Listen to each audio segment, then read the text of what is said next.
see how she does. Perfect. Okay. No dash lights, parking brake. We can turn that off. Excellent. We'll check the coolant level, oil level, and we should be on our way. Alright, we got coolant. Unfortunately, there's no dipstick. We only have this stupid little guy. That's a cap for the dipstick tube. And then everything else, maybe we'll throw some tape just to be extra safe. Alright, that should be just about good enough. Let's take her to the shop. Alrighty guys, well here's our latest purchase and my first impressions are great. I think this thing is so far perfect. The only thing we did get is the low windshield washer fluid light. Outside of that, I mean, AC works. Damages are next to non-existent. All we'll need is that center Audi grille, some side like fog light grills, and that's about it. I mean, everything else should more or less pop back in. Maybe some bumper brackets, something like that. So far, drives perfectly smooth. Sounds awesome. Very healthy. Drives healthy. Perfect. I mean, for the amount of money we paid for it, couldn't ask for much more than that, honestly.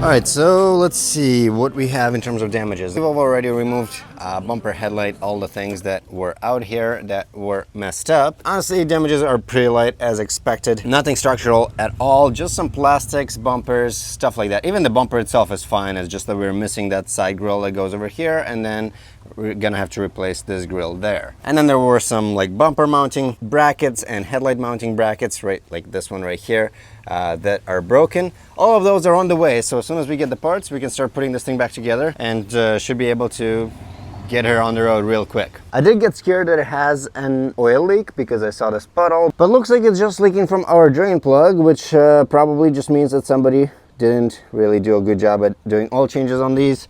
Maybe they didn't reuse the washer that's supposed to go there. Maybe they didn't tighten the drain plug enough. Regardless of that, I'm just gonna wait till I do an oil change on this car and then I'll be able to address this. Luckily, because I happen to have so many of these engines, I usually keep a pretty solid stock of the oil filter and oil specifically for this motor. All of these are for the 3.0 supercharged motor, so we are well prepared to do an oil change on this. And what's even better is that I have a good shaped drain plug along with a crush washer that's supposed to go right on it. Luckily, this motor is very easy to do oil changes on, especially because usually I use an extractor, oil extractor, to vacuum out the oil from the top and never even have to get under the car since the oil filter is easily accessible at top here.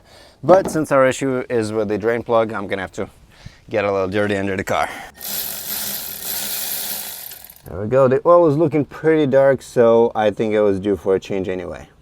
Of course, somebody over-tightened this. I'm guessing this was a DIYer that was maintaining this car at home because this really should not be tight. That's why when I do these oil changes myself, I usually use this little stubby wrench so that I don't over-torque the oil filter housing. There we go.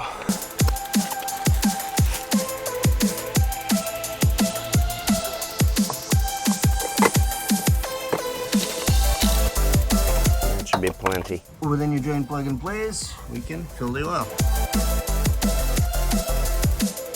And what's kind of funny is that the Q7s with the same engine actually came with a dipstick, meaning that there is one out there in the market that you can buy, which I have in my S4, and that's where I removed it from to check the oil level after filling it here. The parts are already here. So first things first, I need to replace our center grill because that is all cracked up. And we went for a honeycomb mesh grill, arrest style, whatever you want to call it, grill, because first of all, I like the looks. Second of all, they're a cheaper alternative to the other ones.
And just like that, which I know is much quicker than usual, this car is ready for sale. Now it hasn't sold yet. Unfortunately, German cars do take longer to sell than others, but based on the local market, it should sell for about $8,000 with relative ease. This is the lower end of the market, which I'm okay with due to the dent on the fender and the semi-repaired crack on the bumper.